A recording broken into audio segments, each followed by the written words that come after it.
It's Friday, October 16. This is the news on PBCJ. I'm Simone Absalom. On Thursday, health authorities responded to questions about the decision to procure the antiretroviral drug Remdesivir. The procurement is being done through the National Health Fund for the treatment of COVID-19 infection in public facilities. Some studies have concluded that the therapeutic drug may be effective in treating patients battling the virus. Speaking at the latest COVID-19 conversation virtual briefing, the Health Ministry's Dr. Nadine Williams says this move is based on the available scientific evidence. She preempts her statement by explaining that research on the drug continues. It was said that it reduces the recovery time or time to recovery by 5 days, that there is some effect on the mortality rate, and that it reduces by 4%. And if used early enough in the clinical course, in the course of the disease, that it may actually reduce the progression, the likelihood of progression, or the rate of progression, or the extent of progression from the moderately ill to the critically ill.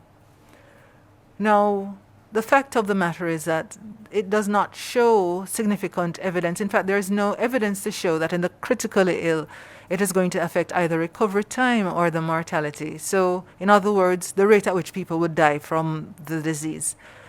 There are some who will say that it's an expensive drug, and as a study drug, that the side effect profile is incomplete. In other words, there are still bits of information that we want to know about this drug. Notable side effects of Remdesivir includes nausea, vomiting, headache, fever, elevated glucose levels, renal impairment, anemia, and more. After listing the side effects, Dr. Williams explained the decision to procure the drug for use in Jamaica.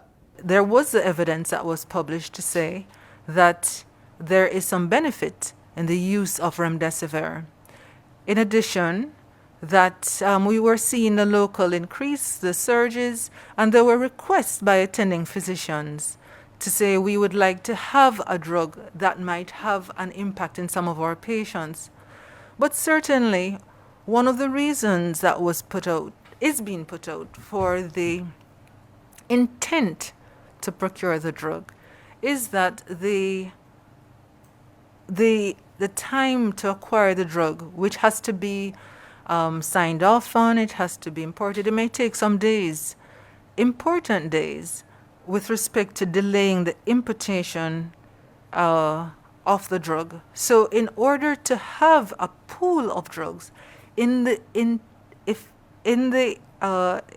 it is that the physician asked for the drug, that it would be there, that it would be ready, and in addition to that, that we have this pool of drugs before rolling out of either trial or if there was definitive treatment. So in other words, before there's a distinct drug that has been put out to say, okay, this is the drug that has maximum effect on COVID-19 patients, we would want to have something that has shown some benefit in our armamentarium. She explained that the drug can be used if the hospital patient is a confirmed case of COVID-19. If the patient is moderately ill and in hospital, if they can actually get an IV drug, or for patients under the care of somebody a clinician, a licensed clinician who is skilled and is able to monitor the patient. The antiretroviral drug Remdesivir, considered one of the most promising COVID-19 treatments, turns out to do little to prevent deaths from the disease. This according to the World Health Organization-backed study. The study, which was posted online late Thursday, says the drug, quote, appeared to have little or no effect on hospitalized COVID-19, as indicated by overall mortality, initiation of ventilation, and duration of hospital stay, end quote. Please note, however, that the data, which has yet to be peer-reviewed or published in a scientific journal, seems to contradict at least 2 major U.S. studies that have shown that Remdesivir can reduce the duration of hospital stays for COVID-19 patients. Washington authorized the emergency use of the medicine made by U.S. pharmaceutical company Gilead Sciences and originally intended as a treatment for Ebola on May 1, followed by a range of other countries and the European Union. The Statistical Institute of Jamaica, Statin, says Jamaicans are generally informed about COVID-19. The institute completed a related survey in September in partnership with the Ministry of Health and Wellness. The survey collated and analyzed data on Jamaica's knowledge, attitude, and practices in relation to the new coronavirus. Statin's Deputy Director General, Lisha Delati-Boudier, speaks to the results of the survey. We also sought to assess the economic impact of COVID-19 on persons. So we had asked persons whether or not they were employed in the first week of March 2020 and whether or not they were employed in the first week of April 2020. And when we looked at that data, what we saw was that there was approximately 270,000 persons who reported that there is a decline in the number of persons employed by about 270,000 persons. We also asked persons about whether or not their income had been affected by any of the COVID control measures. And what we saw was that there was approximately 60% of persons who were employed who were reporting that there was some level of reduction in their income, either complete loss of income or a partial reduction in their income. And we also saw where this was more pervasive around males. And the complete survey report is available from Statin, so you can delve into that a little bit deeper. She says the survey's findings, which were released at the end of September, revealed that the participants were generally informed about COVID-19. But what we realized in terms of, for example, the knowledge of persons with regards to COVID-19, while the majority of persons use traditional media, we found, for example, some disparity across the different demographic groupings. So we saw where younger persons were more inclined to get their information from other sources such as social media and WhatsApp, whereas the older age group was more inclined to get their information from official sources. With regards to attitudes around the coronavirus, and what we found was that generally, persons perceived that the elderly was most at risk for contracting the virus. And also we saw whereby persons in the western region were better informed and actually were practicing more safe practices such as social distancing. With regards to the actions that persons take to limit COVID-19, we saw, for example, where women were more likely to stay home, whereas men were more likely to report that they socially distanced. The Deputy Director was speaking at a Jamaica Information Service think tank session at the agency's head office in Kingston this week. Food is a basic human right that everyone should be able to access. However, this is not the case. The coronavirus, COVID-19, has exaggerated an age-old problem. In Jamaica, a recent study showed that some Jamaicans are having smaller and less meals. World Food Day is observed on October 16 to highlight the issues of hunger and measures that can be taken to eradicate it. The theme for World Food Day 2020 is, quote, grow, nourish, sustain together, or actions are our future, end quote. Marlon Samuels has more in this report. In early October, the International Labour Organization, ILO, reported that the COVID-19 pandemic has led to the loss of at least 34 million jobs in Latin America and the Caribbean. Here in Jamaica, job losses have turned up in major earning industries like tourism. Loss of income per household impacts availability to food. This would mean a reduction in the quality and frequency of meals. With the 2020-21 economy projected to contract by 7 to 10%, poverty levels could increase. With this increase, the threat of hunger becomes real. It is said that hunger is the most critical manifestation of poverty. The Jamaican government is focused on eliminating hunger, increasing food security and economic prosperity by cultivating knowledge. One way to do so is by raising awareness about the nutritional value of foods and the need to eat what we grow.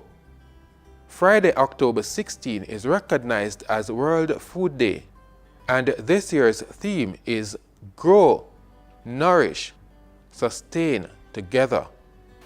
For us to have independence in the Caribbean, it is important for us to feed ourselves so we're able to resist imperialism when it comes against us. But also, I'm a vegetarian, so I use a lot of fruits and vegetables in my diet. So why not produce it if the land is there? So that's fundamental. Also plant a backyard garden to show people that we can feed ourselves, because many of us as working class people, we do not have the income, whether it's here in Jamaica or abroad. Poor people don't have the income to get an adequate supply of fruits and vegetables in their diet.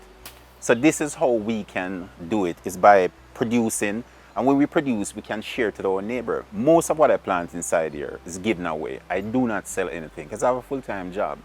I give away. So can you imagine if this community were all planting fruits and vegetables and a wide variety? We wouldn't have to spend money on food, because our neighbor plant corn.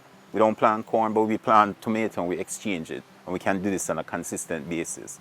Jamaicans are being urged to empower themselves by starting backyard gardens. In so doing, we can reduce malnourishment and silence hunger. COVID-19 is my ally that is helping people to see the wisdom of what I've been talking about, that let's eat what we grow and grow what we eat, you know. And it's a message of survival. That is what's motivated me. We not being dependent on overseas relatives sending money to feed us when we in our country can feed ourselves.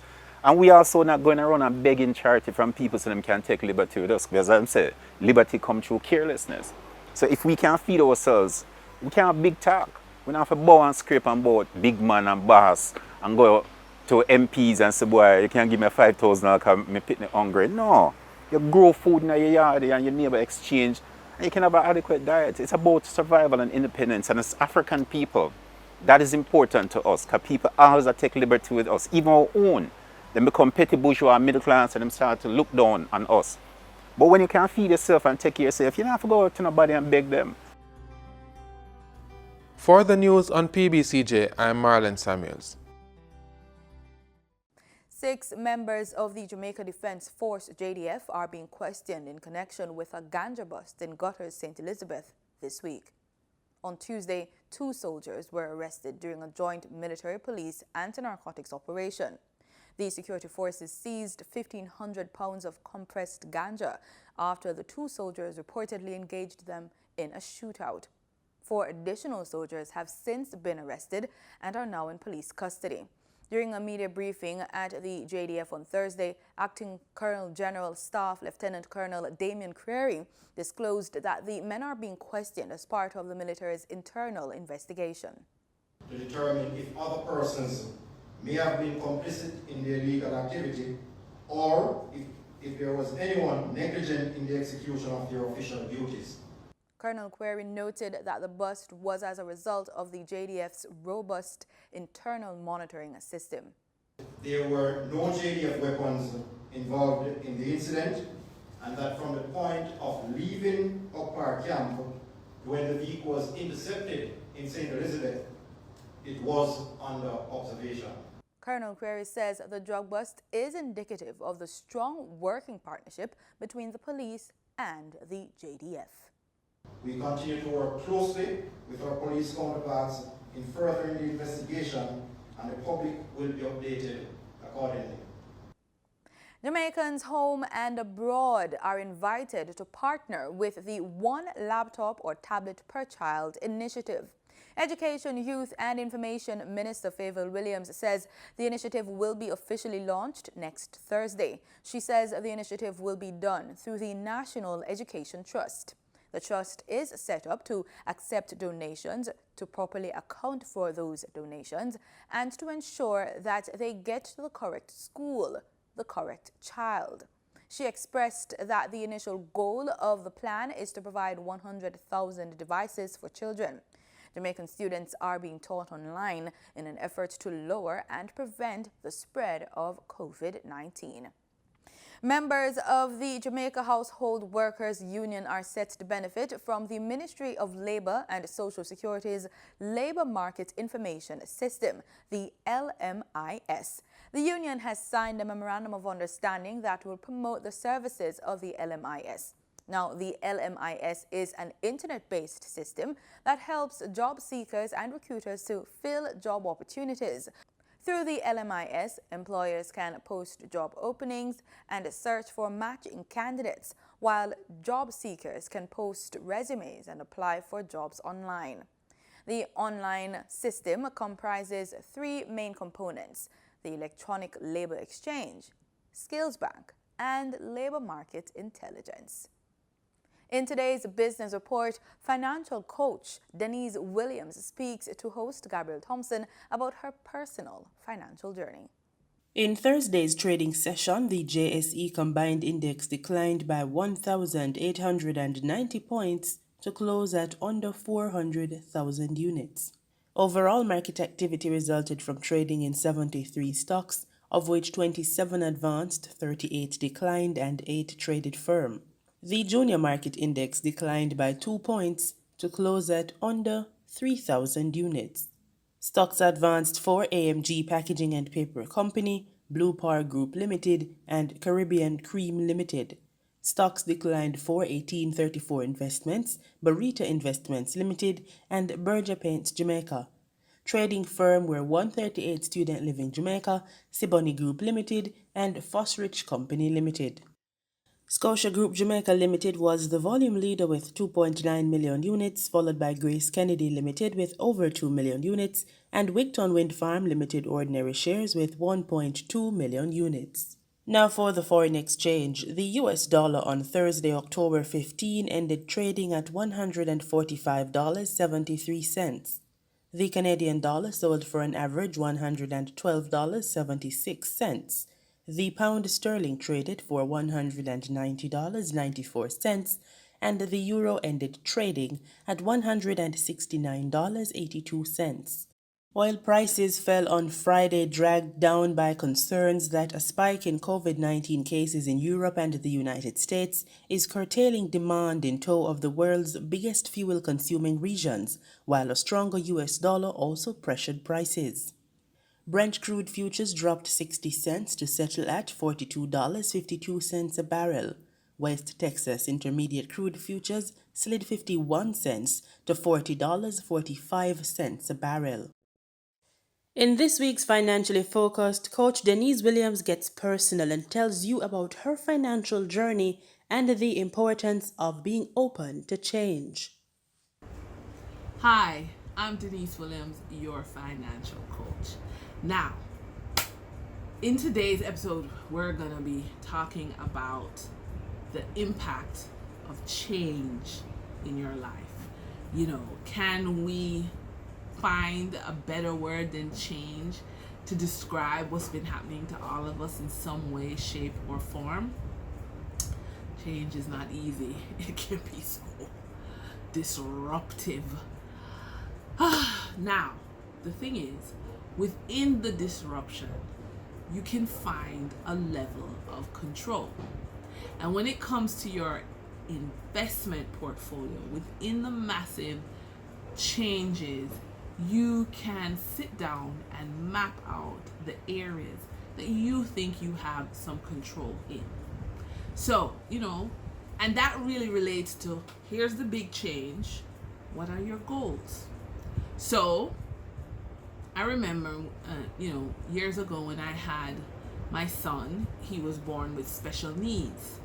And that was a major change because I had to do parent training to learn how to manage my son and his medical needs. And then as he grew and matured, his learning and development needs. He needed therapy. He needed, medical intervention. He needed education intervention. So that also, it did change my way I invested. It changed the way I work. I wasn't available for 9 to 5 because of my son. I had to learn how to work and be a good mom in a non-traditional way. Same thing with investing. I shifted to more dividends because I needed additional income to pay for therapy because it's not cheap. But what about you? You know, buying a house, buying a car, having more children, starting a business. You know, these are major life changes. Death, divorce, these are also major disruptions. So what you got to do is you have to relook and revisit your goals. You know, if you were planning to buy a house in 5 years, is that still viable? You know, planning to buy a car, still viable? These are questions now. You can sit with your financial advisor and say, listen, there's been a death, there's been a new birth.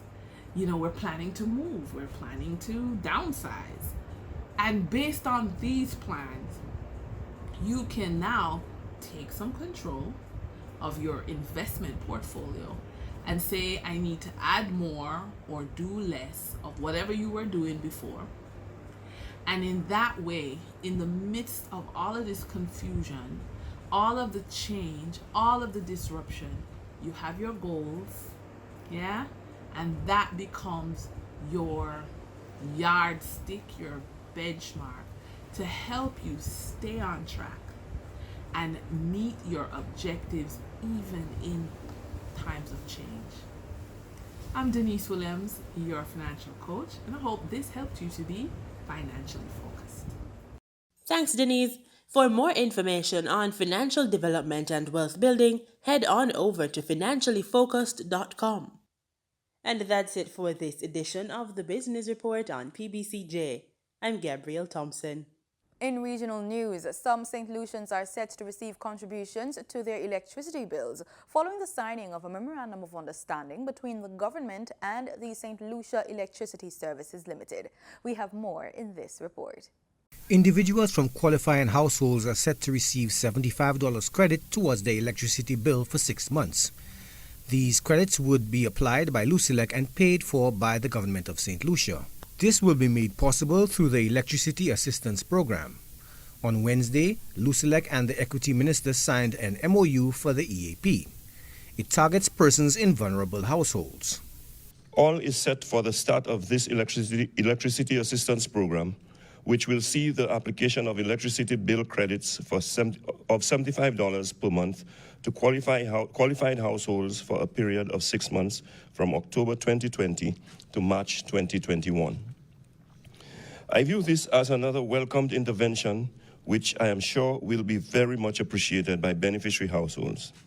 Prime Minister Alan Chasney says the EAP was necessary as persons who receive income support finances because of the pandemic-induced economic downturn use the funds to meet other commitments. He adds that with the loss of income, individuals will opt in to preserve cash and thus defer bill payments. Chasney says the initiative was spurred by the need to halt disconnections and an accumulation in arrears. The Electricity Assistance Program was targeted at adding value to the lives and the livelihoods of those most affected by COVID-19.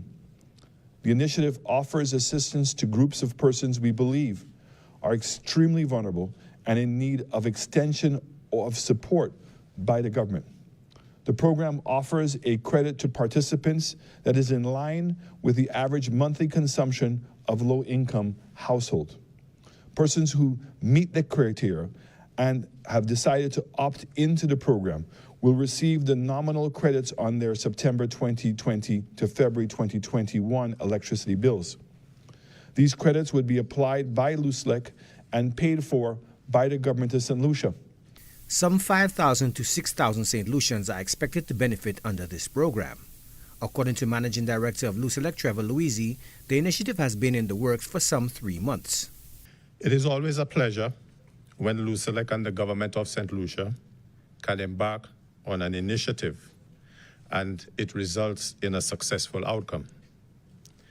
The efforts at developing the framework and arrangements pertaining to the EAP commenced in late June, and here we are today to sign off on an MOU that will guide the process.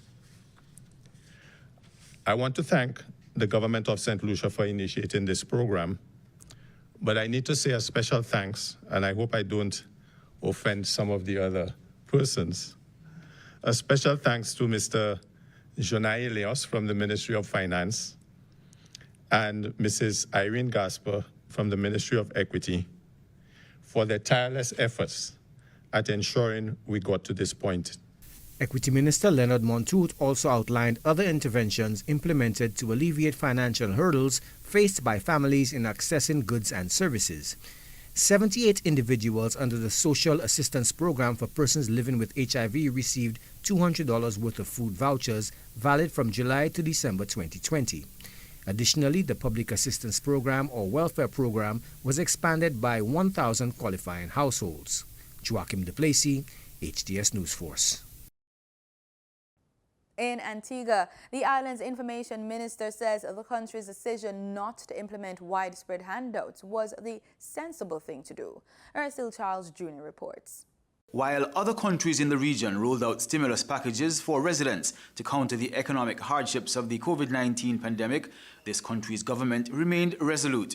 There would be no wide-scale handouts. Minister for Information, the Honourable Melford Nicholas, explains it was the sensible thing to do. When we finally closed the borders in March, the government was actually seeing a significant reduction in its revenues. And we would have been at that point where the government did not have the largest to be able to support such programs for giving out that type of cash. But we recognized that the real effort would come after COVID, after the borders were reopened. This, the minister says, required continuous shrewd investments, keeping the public sector machinery running and engaging the private sector. We kept the public sector open and valid, and to ensure that public sector employment remained at those particular levels, to ensure that the continued spend from those persons who were wage earners would continue.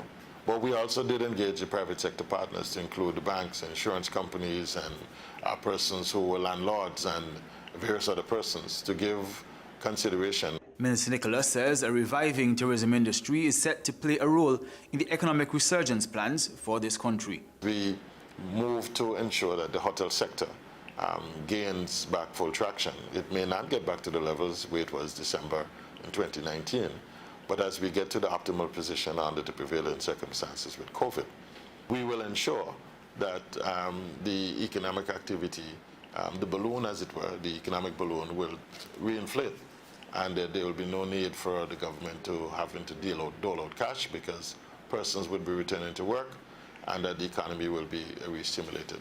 For ABS News, I'm Ursula Charles Jr. Regional airline LMIS is expected to start issuing termination letters to hundreds of employees and management officials on Friday. More from Barbados today. Well-placed sources in Antigua and Barbuda made a disclosure following a meeting between the Workers' Union, the Leeward Islands Pilot Association, and the administrator of the proposed restructured airline, Cleveland Seaforth, on Thursday. A source told Barbados today there's still some confusion over the termination process, since according to the Antigua Labor Code, the staff has already been terminated due to the length of time they have been laid off. Workers are also said to be concerned about the payment of their severance. They're expected to receive a draft plan next Friday for their consideration. In sports, veteran batting star Gayle made a successful return to the Indian Premier League by slamming a half-century in his first appearance in the IPL, only days after being hospitalized. Gayle's team, the Kings 11 Punjab, edged out the Royal Challengers Bangalore. They chased down 172 to win by 8 wickets off the final ball in Sharjah in the United Arab Emirates.